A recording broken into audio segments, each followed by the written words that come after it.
पर यदि हमें सच्चे संत ना मिले तो क्या उपाय है कि हमारा मार्ग पुष्ट हो? तो कह रहे भक्त नामावली, संतों की नामावली का गायन करें। जैसे अपने यहाँ नामावली का गायन होता है, इससे संतों की कृपा प्राप्त होती है। सिद्ध संतों का स्मरण, उनका नाम, हरि को निज यसते अधिक, भक्तन यस पर प्यार, याते ये माला रचि करि ध्रुव कंठ सिंगार। भक्तन की नामावली जो करी है चितलाए, ताके भक्ति बढ़े घनी अरु हरि होय सहाय। अजहु सोच विचार कै गहि भक्तन पद ओट, हरि कृपालु सब पाछली क्षमि है तेरी खोट। आज भी सोच विचार लो कि तुम्हारे में क्या सामर्थ्य है। यदि भक्तों का चरण आश्रय ले लिया तो भगवान तुम्हारी सारी गलतियां माफ कर देंगे और आपकी भक्ति घनीभूत हो जाएगी। काम क्रोध आदि का प्रवेश नहीं होगा भक्ति में, यदि रोज भक्त नामावली का गायन स्मरण पूर्वक किया जाए। मन कहीं और है ऐसे गा नहीं, ध्यान पूर्वक एक एक भक्त का स्मरण करते हुए यदि भक्त नामावली का गान हो तो सच्चे संतों के मिलन जैसा ही कार्य वो कर देंगे। आजकल लोग प्राय संत महात्माओं की निंदा करते हैं। इसका कारण क्या है? जो विषयासक्त हैं, जो कामनाग्रस्त हैं, जो अज्ञान विमोहित हैं, वो अपनी मंद बुद्धि की कसौटी पर संतों को कसा करते हैं।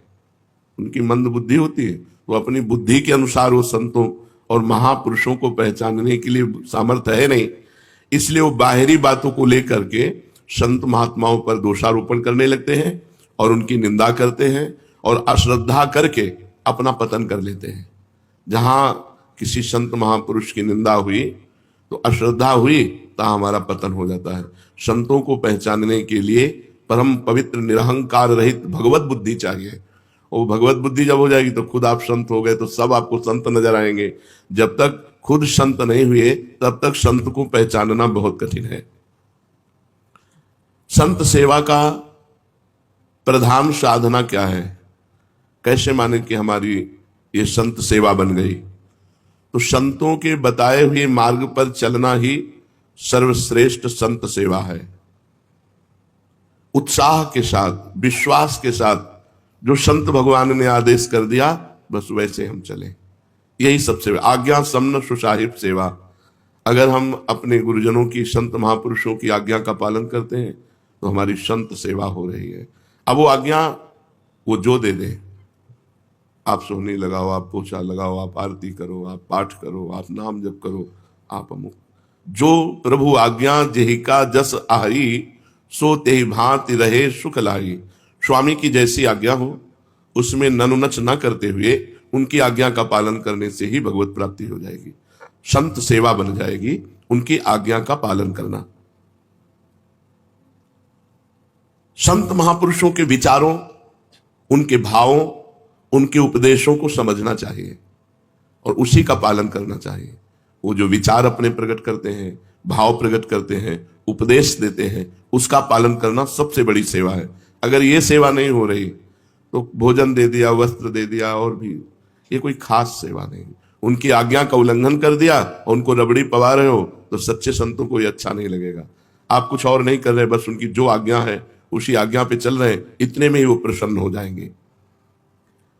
क्या सच्चे संत में श्रद्धा होने पर ही उनके संपर्क से लाभ होगा? पहली बात तो सच्चे संत का मिलना बड़ा दुर्लभ है। गीता में भगवान कहते हैं वासुदेवा सर्वमिति सा महात्मा सुदुर्लभा। जो पूरे जगत में भगवान वासुदेव को देख रहा है वो महात्मा बड़ा दुर्लभ है। अब बड़ी खींचतानी समाज में चलती है। कोई किसी संप्रदाय के संत की खींचातानी कर रहा है, कोई किसी की कर रहा है, कोई किसी की कर रहा है, और उनकी जिनकी खींचातानी की जा रही उनके पक्ष की उनकी कर रहे हैं। अब दोनों की सुन के लगता है सत्य कौन है? सा महात्मा सुदुर्लभा, जो सब जगह एक भगवान को देखता है।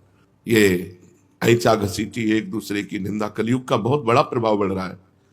किसी भी प्राणी के अंदर यदि एक बात आ गई कि वो परमात्मा सर्वत्र विराजमान है और वो भजन कर रहा है तो वासुदेवा सर्वमित सा महात्मा, भगवान उसको महात्मा कहते हैं। सा महात्मा सुदुर्लभा। किसी संत का अनादर किसी संत की वाणी के द्वारा मुझे तो समझ में नहीं आता। भगवान ने संत की परिभाषा बताई है, सा महात्मा, वो महात्मा है जो वासुदेवा सर्वमिति। तो हम सबसे प्रार्थना करना चाहते हैं, यदि आप अपना परमार्थ बचाना चाहते हो, भगवान के मार्ग में अग्रसर होना चाहते हो, तो किसी की भी निंदा मत कीजिए। किसी की भी निंदा अगर करोगे तो आपका परमार्थ रुक जाएगा, आपका परमार्थ रुक जाएगा।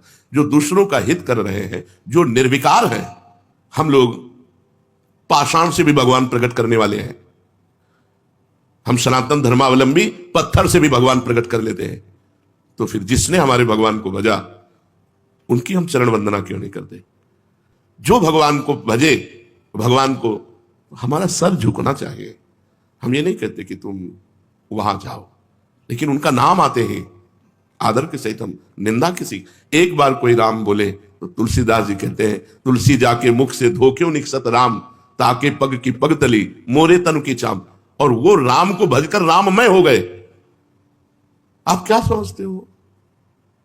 थोड़ा सा आप धार्मिक बुद्धि को अध्यात्म में जोड़िए। अध्यात्म का तात्पर्य सर्वत्र विराजमान परमात्मा में एकाकार बुद्धि, तो आपको समझ में आ जाएगा।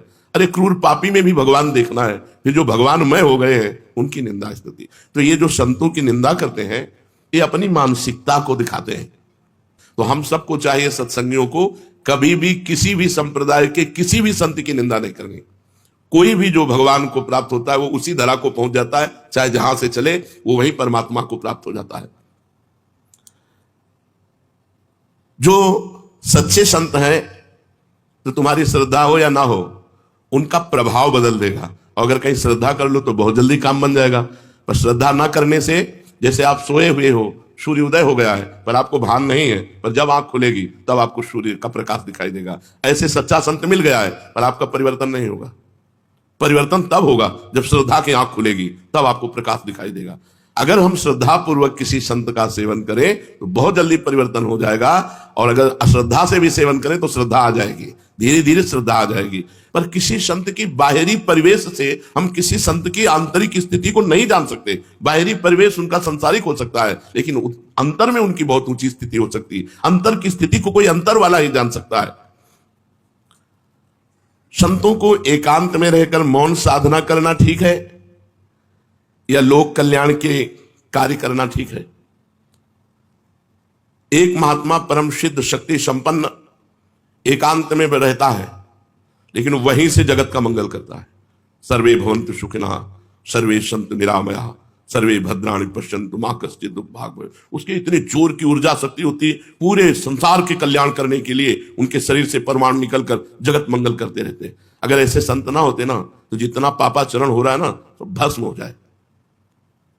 ऐसी ऐसी मिसाइलें बनी है कि प्रांत का प्रांत आग लग जाए, नष्ट हो जाए। 25-100 किलोमीटर दूर तक मार करने वाली, अब जरा सा बुद्धि खराब हो जाए तो प्रांत का प्रांत नष्ट हो जाए। और होंगे, अभी भजन हो रहा है, अभी भगवत शांति का प्रचार प्रकाश संतों से हो रहा है। कुछ प्रचार कर रहे हैं, कुछ प्रकाश कर रहे हैं। एकांत में जो बैठकर, तो उनका प्रकाश होता है, उनके परमाणु जाते हैं और हर जीव के पापों का नाश करते हैं।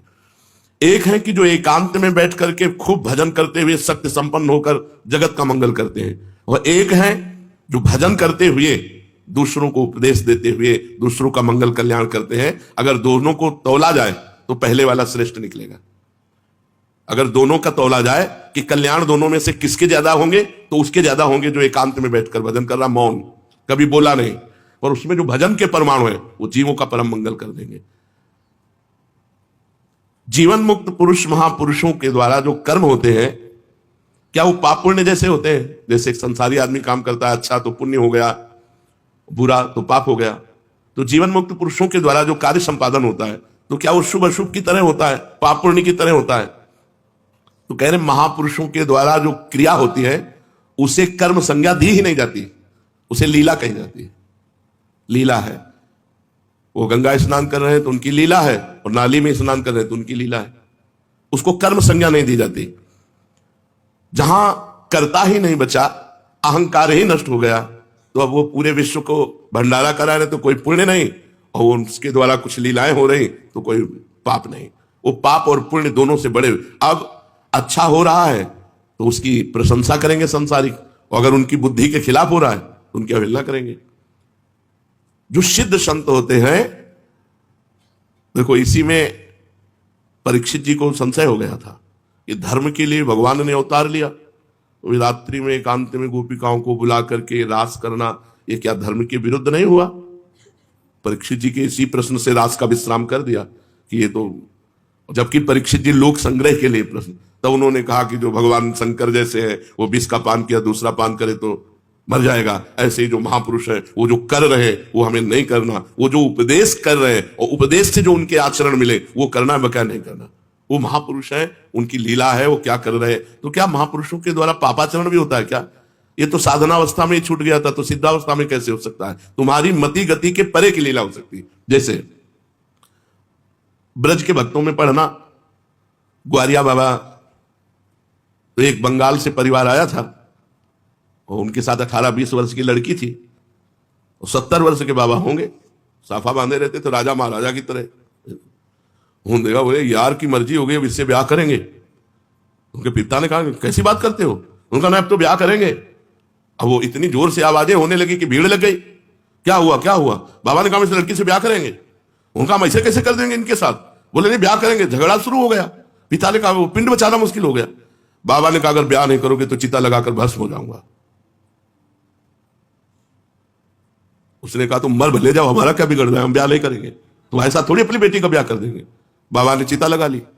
ब्रजवासियों ने कहा हाथ जोड़ के कहता हूं तुम हाँ कह दो, अगर ब्याह कर लेंगे तो जो कहोगे वो हम हार जाएंगे। बिल्कुल नहीं होगा ब्याह, तुम हाँ केवल कह दो। उसको बहुत समझाया, बंगाल से आया था।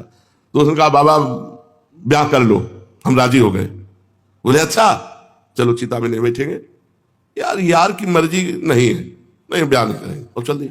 अब आप बताओ क्या सोचोगे आप? तो सिद्ध पुरुषों की कुछ ऐसी लीलाएं होती हैं जिनको समझ पाना बहुत कठिन होता है, बहुत कठिन होता है। हम तो बस उनके चरणों में नमस्कार करें कि उनके प्रति कहीं अपराध न बन जाए। तो संतों की कुछ ऐसी क्रियाएं होती हैं जो हमारी मानवीय धरा से ऊपर होती हैं, वो बालवत होती हैं, बिल्कुल निष्पाप होती हैं, निष्कलंक होती हैं। ऐसा नहीं है कि कहीं पाप कर्म बन जाए, पर उनकी क्रियाएं ऐसी होती है जो करता नहीं है, वो भगवान की एक वृत्ति जैसी उदय होती है। वो हमने देखा है। ऐसे सिद्ध महापुरुषों के दर्शन में गंगा किनारे एक से एक, उनको मस्त राम कहते थे। कोई उनसे चारा कटवा रहा है, कोई उनसे पिसना पिसवा रहा है, कोई मसाला पिसवा रहा है। तो एक बहुत पढ़ी लिखी प्रवीण थी, उसने देखा कि ब्रह्मबोध संपन्न महापुरुष है। वो मतलब कपड़ा लत्ता भी धो देते थे। बाबा मस्तराम कपड़ा, बच्चों जैसा उनका स्वभाव। वो मिले तो आप ऐसा लगेगा कि हजारों बार मिल चुके हैं।